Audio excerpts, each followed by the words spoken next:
Assalamualaikum warahmatullahi wabarakatuh.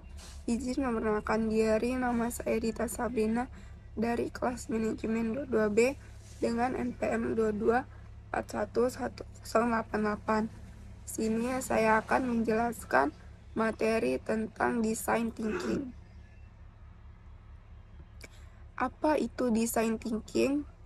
Menurut Interaction Design Foundation, misalnya, design thinking disebut sebagai proses yang dilakukan secara berulang untuk memahami pengguna, menantang asumsi, mendefinisikan ulang permasalahan, serta menciptakan solusi.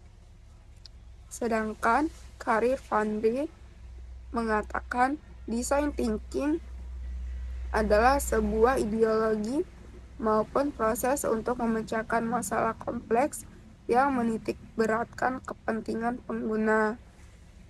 Sederhananya, design thinking merupakan pendekatan atau metode pemecahan masalah baik secara kognitif, kreatif, maupun praktis untuk menjawab kebutuhan manusia sebagai pengguna. Design thinking meliputi proses-proses seperti analisis konteks, penemuan dan pembingkaian masalah, pembuatan ide dan solusi, berpikir kreatif, membuat sketsa dan menggambar, membuat model dan membuat prototip, menguji dan mengevaluasi. Inti dari design thinking meliputi kemampuan untuk yang pertama, menyelesaikan masalah yang rumit, yang kedua, mengubah strategi menjadi solusi, yang ketiga, menggunakan nalar abduktif dan produktif, yang keempat, menggunakan media pemodelan non-verbal, grafik, atau spesial, misalnya membuat sketsa dan membuat perwarupa. Tahapan design thinking. Yang pertama ada empatis. Empatis dalam design thinking adalah tahap paling awal yang krusial. Meski kelima tahap ini dapat dilakukan secara paralel, tetapi kebanyakan proyek memulai dengan tahapan ini. Kamu harus menaruh empati untuk mengenal pengguna dan memahami keinginan, kebutuhan, dan tujuan mereka. Tahap ini juga mengharuskan observer untuk meninggalkan sejenak asumsinya terhadap pengguna dan mulai memahami mindset pengguna.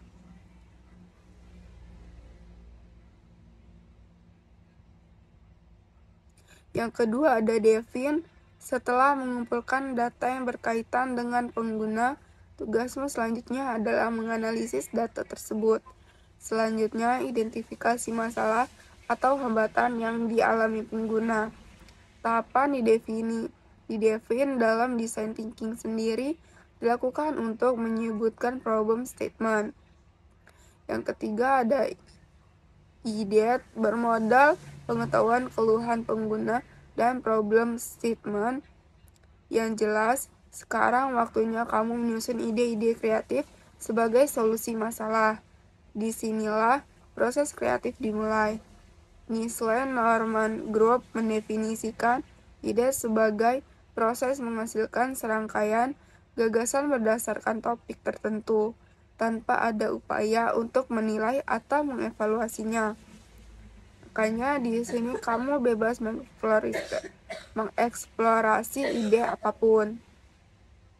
Yang keempat ada prototip.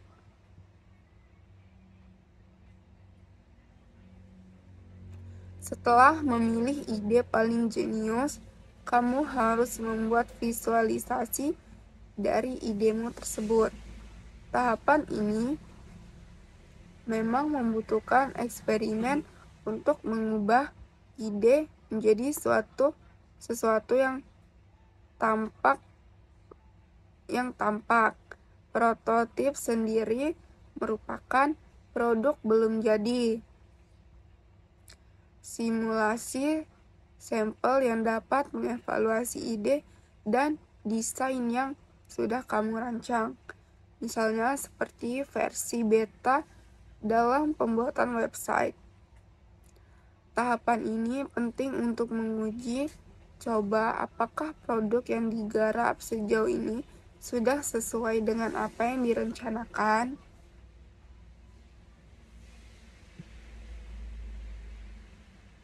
Yang terakhir ada tahapan design thinking. Yang terakhir ada tes.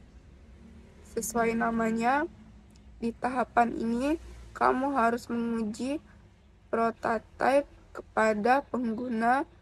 Terkadang testing bersifat operasional, namun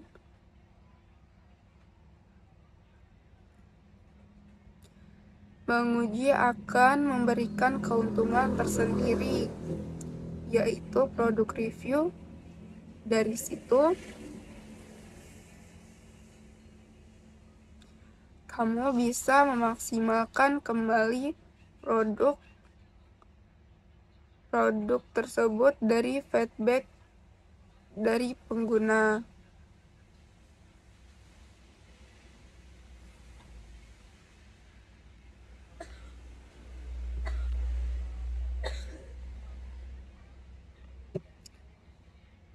Itu saja penjelasan dari saya mengenai design thinking.